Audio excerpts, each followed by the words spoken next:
Greetings and welcome to another Stompy 51 miniature adventure. Today is a little bit of a quick mix of a what's on the painting table with my Teraton, my blue Teraton over there, and my two engineers by the Astropolis sculptor Igor Karpov. And then there'll be a quick battle report of my Mantic Deadzone game between my droid Mazon Labs crew and my GCPS Neo-Soviet crew.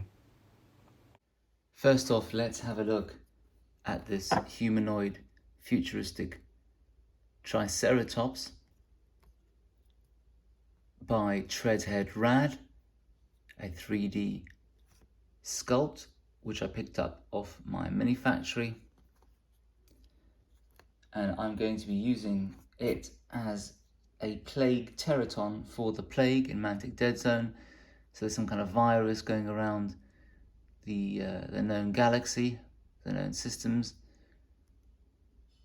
and it infects various creatures, and it's fun to have loads of different creatures in this particular faction, and one of them are the Teratons, who are a bit of a species across the various factions. I think mostly in the Rebels, where they can have more long range and varied weaponry.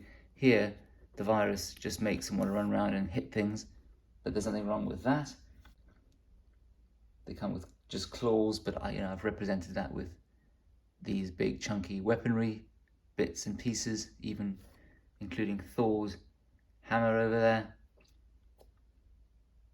representing that they have armor piercing 1 and knockback. Armor piercing 1, obviously, if someone's got armor 1, it cancels it out. Knockback, I think if you thump someone, they go flying 1 cube back. And there were 3 victory points and cost 24 points on a 40mm base, but have 4 hit points, which means they go down hard. But most interestingly, they come with teleport. And I've never used teleport, but it looks slightly terrifying for the enemy. It's a long action, so if you can, move 2 cubes, or if you can move 1 cube as a short action, 2 cubes as a long action, shoot once as a short action, shoot twice as a long action, depending on your weapon. This is a long action, and you just go zoop.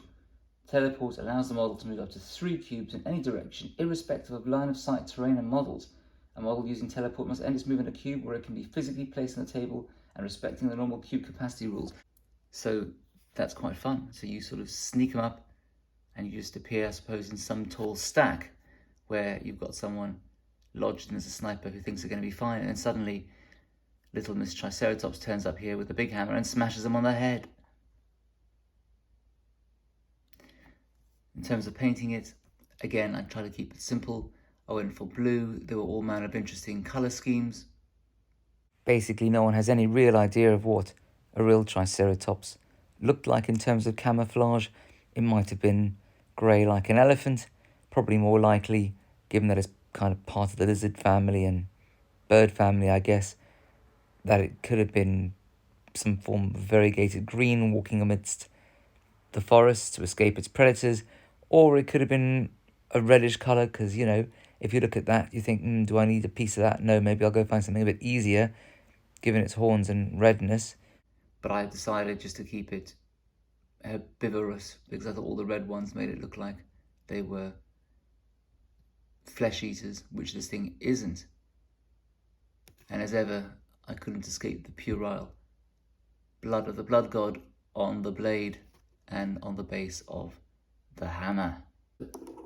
Shortly I will be describing a game of Deadzone between my Adeptus Mechanicus styled droids for the Mazon Labs faction and my Neo-Soviet GCPS being the evil corporate faction made up of loads of evil corporate companies.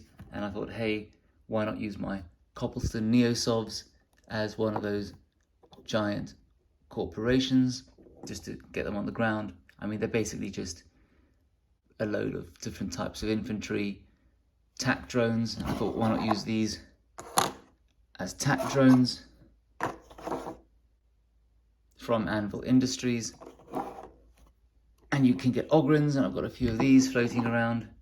And so I've painted them all with, leather brown uniform, World War II type uniforms to kind of pull them together,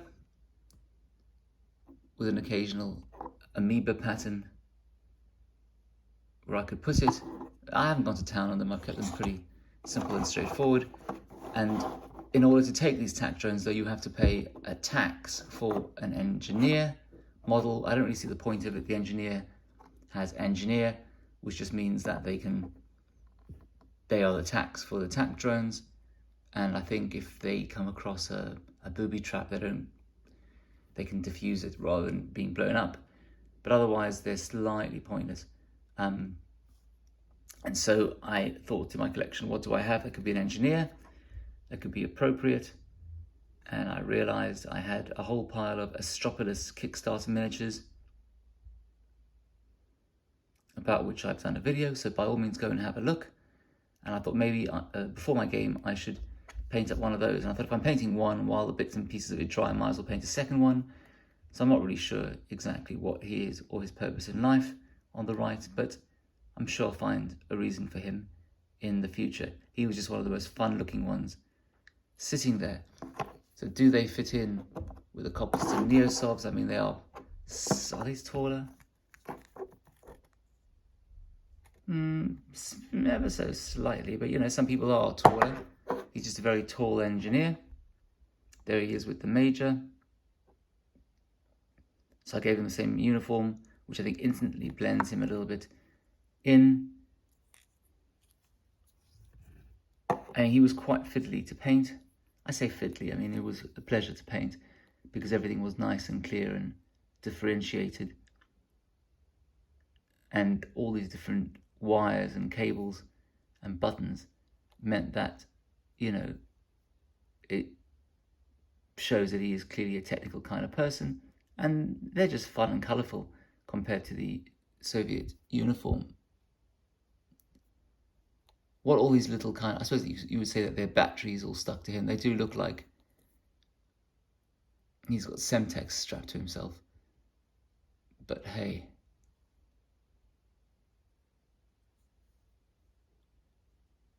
I don't know whether I weather and stress the buttons. I think not. We might as well just leave him looking all fresh and fun. He's an engineer. Surely he would maintain himself. So I didn't do the usual rust effects all over the helmet and things. I thought, at the very least, he must be able to sort himself out.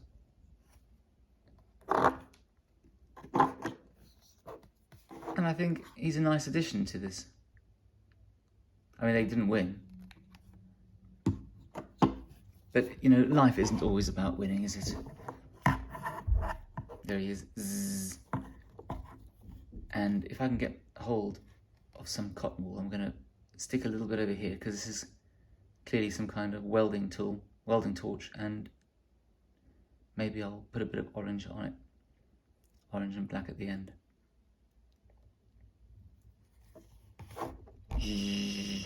Although why he's walking around holding part of a cable, I don't know. Unless you imagine this thing kind of keeps on going. And him, I suppose he just walks around lifting heavy things. I mean, what are these things? He hasn't really got hands, or the hands are embedded in this. He looks like something from the Adeptus Mechanicus. I mean, I think the Astropolis idea was effectively they're kind of Necromunda compatible, old style Necromunda compatible. But it imagines that they're all on some kind of Babylon 5 space colony stuck in the middle of nowhere.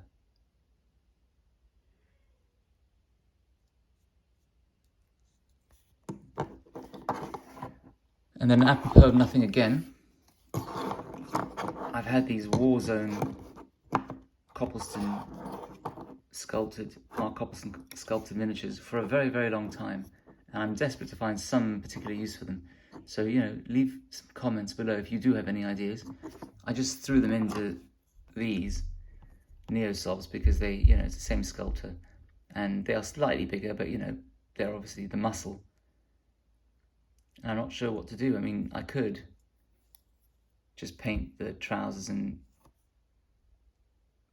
any other clothing a bit more leather brown to make them fit into this neo-soft theme, and then paint the weapons kind of dark green, again to keep in with that World War II Soviet theme. And then I suppose they could just be, I don't know, mercenaries.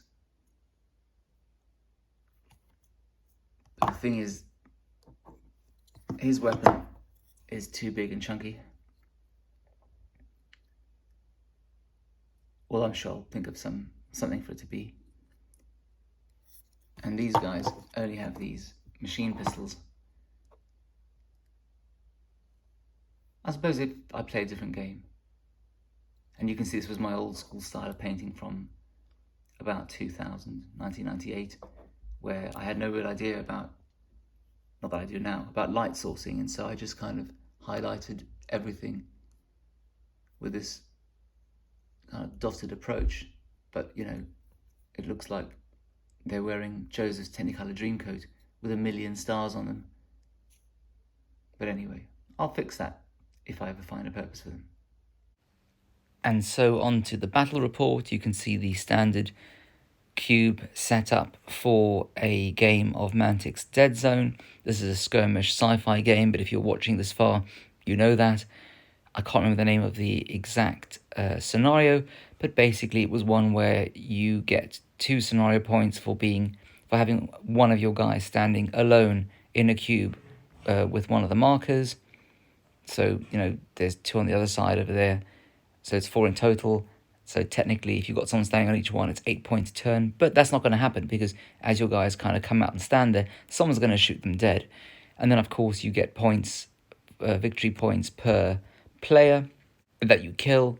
And I've got a whole load of those neo-Soviet gumps who are worth nothing. So no victory points are given for that. And then, mostly I think the large Strider was something like 3 or 4 victory points. I think 4, and I think the droid gun things were 2, and the major guy was maybe 3. So there were a few points to be had there, and the droids obviously a bit richer pickings. I think 1 each for the droids, 2 each for the tac drones, and again it must be 4 or 5 for the Strider back there. Probably sensible to give a bit of a rundown of the actual crews themselves. So the leader of the cyborgs, the Cyborg Prime, is just a standard droid gump, but he has the networked skill, which means if you roll a splat in your strategy dice, and often you roll more than one, after you finish activating one of the cyborg beaters, one of the droids, you can say that one of the other droids who has gone just counts as not having gone yet. And that basically boils down to extra miniatures, more that you've got than the opponent has, per turn, which in the 3 games that have been played with this faction, with my miniatures by various people, including myself, they just roll over the enemy. The other thing that makes them pretty nuts is they are constructs, and so even if people chuck grenades at them or missiles and they go flying, they kind of land on their feet instead of having to spend half a turn getting up, and they're resilient. So if any of your failed save rolls, you can reroll one of them, and they've got armor 1, which means if either people have armor penetrating weapons, or if they don't, they're deducting 1 from the potential wound of the wound inflicting capacity of their weapon. And then in terms of making holes in the opponent, you've got these heavy laser rifles with armor piercing 2, range 6, so they do make holes in big things on the other side.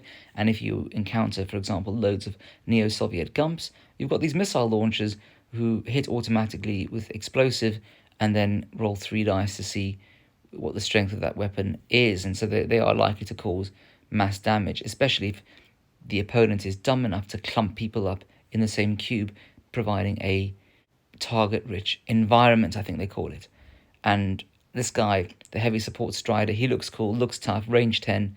He gets to reroll 2 dice of his misses with weight of fire, and all the little infantry in the cube he shoots at just duck and have to spend half a turn getting up with suppression. But I've realised, instead of paying 38 points for him, what you really want are another 3 cyborg beaters. The GCPS Neo-Sovs were led by the Corporation Major, who frankly was a bit underwhelming, because although he had Tactician 2, which gives him one more of those strategy dice to do cool things a turn with than your opponent, his splat was pretty unimpressive. It could only be used once, and it was a drone strike, which goes after his activation, and it was basically, from what I remember, it was like a strength 2. You rolled 2 dice to see if you could cause a hit, which wasn't really enough to hurt pretty much anybody. So that was a bit pointless. An army of Gumps, who I thought would create a quandary for my opponent, because they could run around and grab the objective tokens, or stand on the objective tokens to get the 2 points for the turn, whilst not giving any victory points for killing. But he seemed to deal with them pretty easily, as you'll see. The engineer being the tax on the tac drones, and again, I suppose he was a wasted 8 points because all he had was a pistol. The tac drones, I think they are great value tac drones, but the problem is you've got to pay for an engineer. You see, I suppose my opponent, his leader was the engineer, so he wasn't really a tax, because you need a leader anyway. And his leader, who has engineer, also has networked, which is a fantastic splat skill. So again, will I take an engineer and 2 tac drones next time? Then there's the Ogre Terminator. I think they are pretty good value, because they've got 5 hit points, so they are really hard to kill. They're amazing at fighting at 4+. They're amazing at surviving on a 4+, when most people seem to be a 5+ or a 6+. And they call suppression, so they just let out a whole range of fire with weight of fire 2 to reroll 2 dice. And they are armor piercing 1, and if you can get them in there, they can cause damage. And the Tank Buster Strider with the Polaris cannon, I thought with armor piercing 4, that was my solution to all these droids with their armor, and it was great in that their armor was totally ignored, but you've only got 1 shot really, and unless you get him up high or get a clear shot, he's not really going to cause too much damage, and he never caused much damage. And in fact, actually, at size 4, it meant I couldn't put any other people in the same cube as him, because he occupied the maximum volume of the cube with size 4 in terms of your guys, and so he ended up just blocking alleyways so no one could get past him and get to the joyous scenario objective cubes. So this is a fair way into the first round. One of the things about Deadzone, which makes it quite cool, is it's a properly 3-dimensional game, but you can never really tell, you can never really super double check that people haven't got a line of sight to you. So I packed about 4 guys into that building inside there, because I had so many people I couldn't really space them out. And I knew that with his 2 missile launch attack drones, he was going to go for any juicy kind of clumped up groups. But I thought that no one could see into that building, and he could, and he really could. And so that sent 3 of them kind of flying out the building onto their bums with 1 wound for a few of them, and meaning they'd have to waste time standing up. My attack drones with, laser rifle, the one with -2 armor piercing, it went to the top here, and seemed to be doing some damage, to a few of the attack drones and droids who seemed to be hanging around. So it was doing good work. But unfortunately, by dint of putting itself up there, it took a wound as well. The Strider, who kind of, I placed him here, and I really should have moved him up as fast as I could up this kind of alleyway here. But instead, I kind of left him there and just only sort of hesitantly hung out here, thinking that he'd get taken out by the 2 laser guns on tac drones on the other side. So, but that meant with his size 4 that he kind of kept preventing any of the little Gumps from really running around the back, and so they could only run around the front end, which again placed them at risk. The Ogarin kind of walked up, and I thought I'd take a few pot shots, but his head was then sticking up above that little fence line over there, meaning that a number of people over here took pot shots back and took a couple of wounds off him and made him pinned. You can get lucky in Deadzone if you're good with positioning and you roll 8s, because 8s explode, as they say, and you can roll another dice.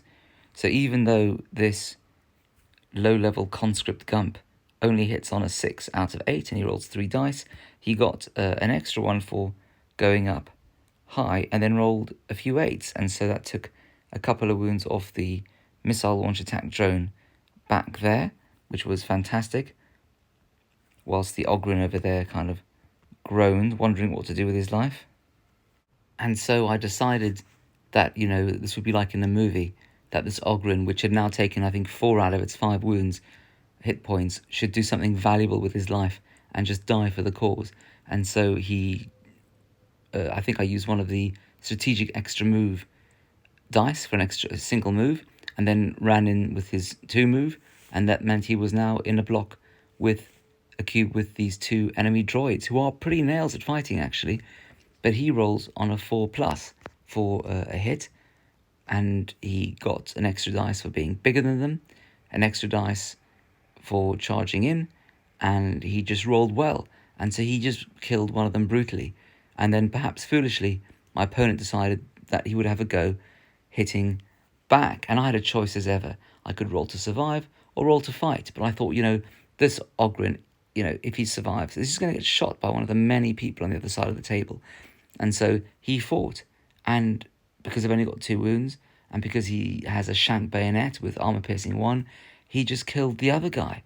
But, they only got me 2 points. And, how do you think it ended for the Ogryn? He was totally exposed, and obviously he got gunned down very quickly to give, 2 victory points to the enemy? So really, I hadn't probably made my money back on him. And he never made his points back either. I think he's 30-something points, and those 2 droids were 24. But the key issue really on that flank was that I hadn't really edged anyone up who was going to survive near to the objective marker there, which you can see on the right. And on the left flank, he's edged up one of his droids close to those markers too. The stride, as you can see, they're still blocking people, but he is slowly moving out. But I was just a bit too nervous for him to just walk straight out, because there was plenty of armor-piercing stuff on the other side. He did have, I think, a Polaris cannon, which is, I think, armor-piercing 4, so my hope was that whatever it hit, it would just hit well. But I foolishly didn't just have the bravery to get him up into a good position where he would have clearer shots at people, getting 2 extra dice, and at least 1 for being higher than them. So I didn't really maximise on that, and that was a bit of a tactical failure. He took a few pot shots from where he was, but I think just caused, 1 or 2 little wounds here and there, nothing particularly devastating. Though, to be fair, he did better and caused a few more wounds in his duel with the stride on the other side than it did, because I can't remember exactly what I gave it, but it didn't have a Polaris cannon. It just had some kind of very heavy machine gun, which was, I suppose, technically great for spewing out loads of shots at clumped up Gumps on my side. But by that point, I was smart enough not to clump them up. So his ability to, I think it was like weight of fire 3, so it was like re-rolling, 3 dice are guaranteed to hit. But the thing is, it was just pinging against me because I was very heavily armoured, and it's not an armor-piercing weapon. But this is where the networked skills started coming into play against me, because if you remember rightly, networked means that after one droid has gone, another droid who has already gone can count as not having gone. And for every splat dice that you've got, you can do this once. After, one of your droids is gone and there's still someone who has gone who can ungo, so to speak. And this droid over here on the left, and the droid you can see there over on the far right-hand flank, well, they had been kind of gently hovering around, having moved up 2, and then they were just made to ungo by some other droid moving somewhere elsewhere on the battlefield, and they both just happily walked to sit on top of one of the scenario objectives, and, I didn't have anyone left who could really stop them. And so that was, 4 points for my opponent, and he basically did that 2 turns in a row. It wasn't great for those droids who did manage to get onto one of the scenario markers when it came to my turn, because their well-being was severely compromised by therefore being out in the open and exposed to, someone like him with his Polaris cannon and armor-piercing 4 and so he would just take them out. And if he didn't manage to do it wholly himself, then, you know, some of the various gumps would, you know, mass their fire over various activations and take them out. And so the casualties started to mount up on both sides. I took out quite a lot of droids because they always found themselves having got some nice juicy points on the scenario objectives, basically facing someone with a very big gun whilst they were in the open. But after a couple of turns, or 3 turns, he was already on, I think, 11 points, because he'd taken 2 times 2, you know, 2 scenario objectives for 2 points each, 4 for at least 2 turns, that was 8, and then he'd taken out, I think, the Ogryn, who must have been 3, so that was 11 points. And I thought it'd been great fun denying him tactically the points for killing these conscripts, because they would run around everywhere. He would have to kill them, otherwise they would get onto the scenario objectives, but they weren't worth any points. And so I thought that was a way to kind of beat this droid faction. But the problem is that he then killed an engineer, and I think got to 12. And then slightly redolent of Black Hawk Down, with kind of people popping up in all manner of places where you didn't expect in an urban military environment, because you can't really see or think, well, I couldn't think multiple turns ahead and track every single one of my opponents. I hadn't realised that this tac drone with its armour-piercing to laser cannon was going to just hop out of nowhere by moving one of the strategic movement dice, whatever they're called, and then a single move, taking one shot at one of my tac drones, taking it out for 2 points, taking him to 14, and then using one of the strategic dice for an extra shot and taking out the other tac drone, because, you know, these were fully open shots, so an extra 2 dice, plus 1 for being higher up, and it was armour piercing 2, and these things only have got armour 1, I suspect, and that just polished them off and got him to 16, and the win for the droids for the 3rd game running. And as ever, thank you for watching to the end. We'll leave it there, I think, now for this week, and I hope to see you again sometime soon. And if you do have a good idea as to how to beat those droids, please do let me know. Cheers.